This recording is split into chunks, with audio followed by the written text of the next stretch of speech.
Hello and thanks for joining us. Today, the film world mourns the loss of an icon, the legendary director, David Lynch.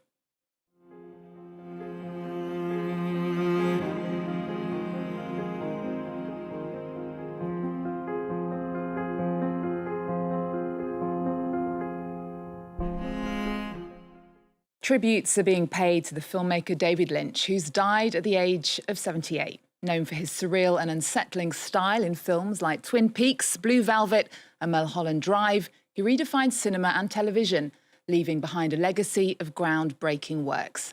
Siobhan Silk looks back at the life and career of a true icon. A visionary, a surrealist, David Lynch's friends said he had a sunny personality, seemingly incongruous with the dark imagery and subject matter of his work. Negativity is the enemy, I say, of creativity. If you're super angry, you're poisoning yourself, you're poisoning the environment, and it's really, the anger is controlling the mind. Born in 1946, it was in art school in the late 60s that the American director began making short films. His first feature, the 1977 body horror Eraserhead, quickly cemented itself as a cult film. Mister, why is your head so big, mister? Lynch got his first Oscar nominations in 1980 for his sensitive telling of the life of Joseph Merrick, a Victorian-era man with facial disfigurement known as the Elephant Man. And a whisper. His feature films continued with acclaimed work like Blue Velvet, Wild at Heart and Mulholland Drive, but perhaps his biggest mainstream success was his TV series Twin Peaks.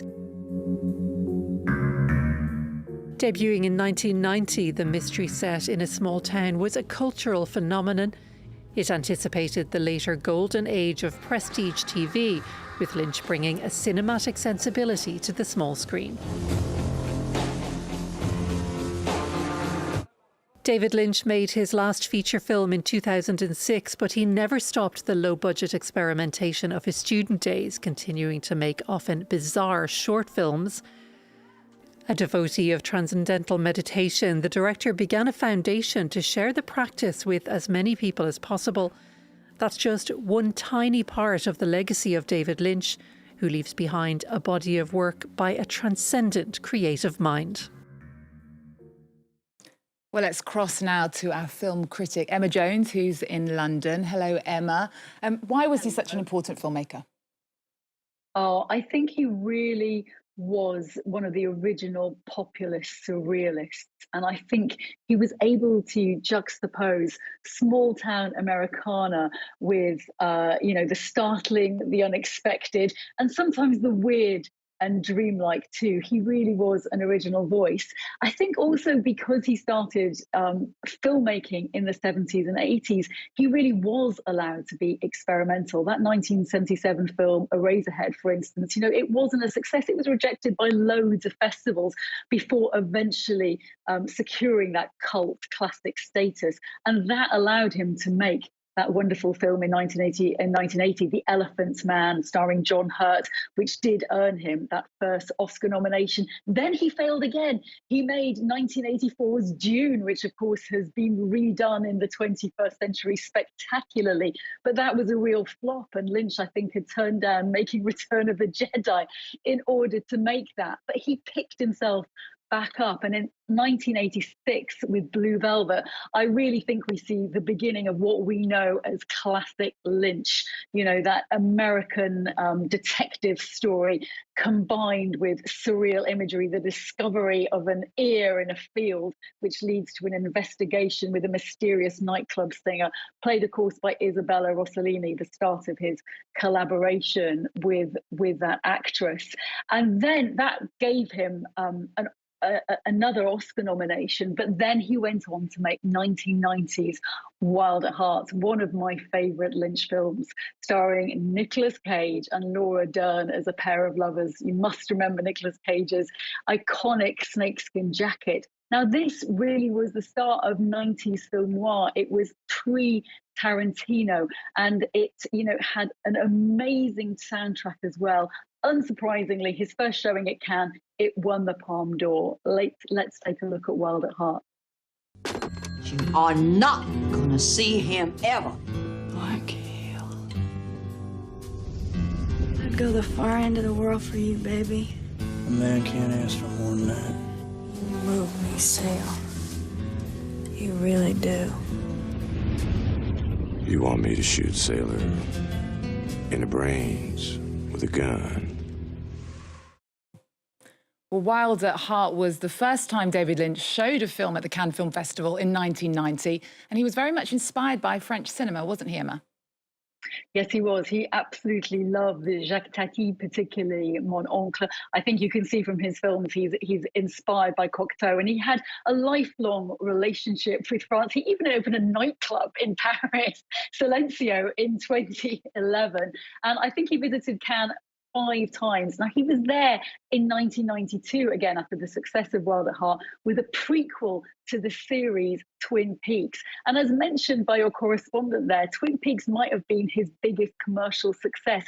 It was a TV series before people were really thinking of making these kind of iconic detective TV series. I think the question, who killed Laura Palmer, was buzzing for all of us who were watching that series in the 1990s, without, sometimes I was quite young, not really understanding it as well. But it certainly was a prequel to the X-Files, you know, the Sopranos, everything that followed it. So let's take a look at Twin Peaks.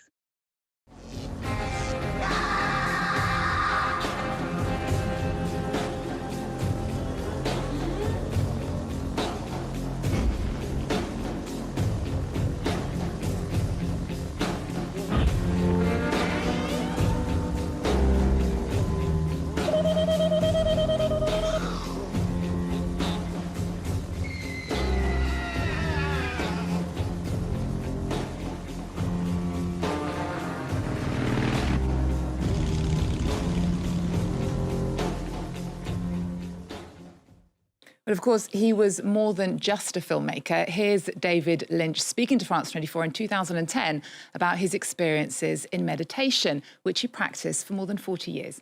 Before I started, I was creative, but inside I had very little happiness. I had big insecurities. I had sort of a depression. I had a lot of anger, and I had a kind of a less self-assuredness. Weak, I felt, weak. And in this business, of film business, you'll get killed. If you can take a technique and build up this power and this happiness. I found out the anger lifted after about 2 weeks of meditation. I'm killing my wife, my first wife, every morning. And she comes and she says, where did this anger go? I didn't try to get rid of it. It lifted away. And a lesson for all of us. He really was a true Renaissance man, wasn't he, Emma? And he managed to make the weather interesting, didn't he? Yes, indeed. As you mentioned, he did experiment with so many things, including daily weather reports, and they ran intermittently for 15 years. He took them back up during COVID. But so much to David Lynch. He was brilliant at painting too, and he absolutely loved music and released albums. He was also really good at reality TV. And in fact, look, I think he had a series called What Did David Lynch Do Today? So, you know, the man was just a true creative genius. He managed to make anything look interesting. And of course, a really wonderful, sunny, lovely man as well to talk to. OK, Emma Jones, thank you so much for joining us and telling us about the life and career of David Lynch. Well, it's being reported that David Lynch's health took a turn for the worse after he was evacuated from his home along Sunset Boulevard in Los Angeles. The fires in LA have greatly impacted the city's main industry, Hollywood. This means actors and directors, but also film crews, event staff and other artists and workers who support film and television. Charlie James looks at how cinema and other arts are being hit by yet another crisis. The giant Palisades fire reflecting in the windows of the Getty Villa Museum. Inside, a priceless collection of 44,000 artworks, but none were destroyed. The Getty Villa and Getty Center teams were prepared for this kind of disaster. Within fewer than 10 minutes of the fire breaking out, we had changed the air handling system so that no smoke would get into the galleries. We had shut off the dampers.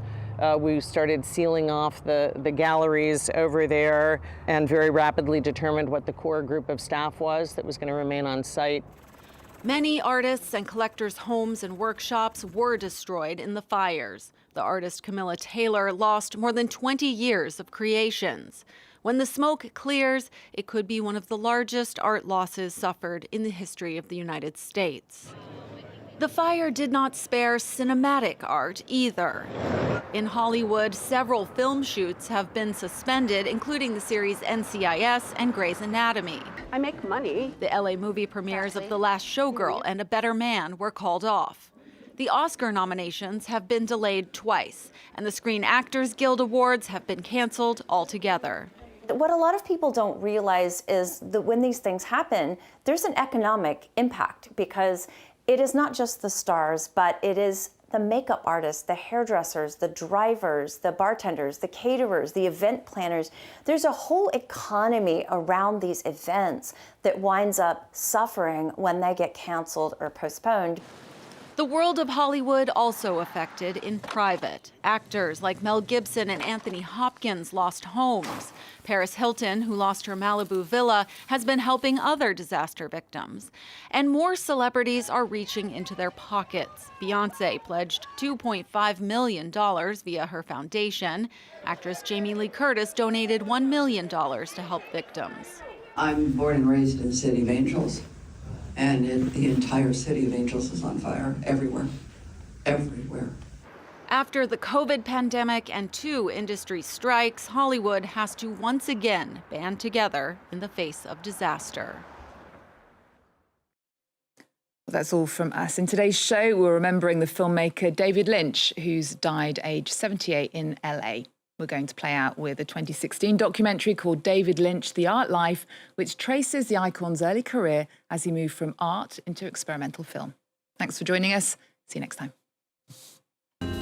All I wanted to do was paint. It was like I couldn't control it. It just makes you think of stories. Sickness, corruption, fear in the air. It was so good for me.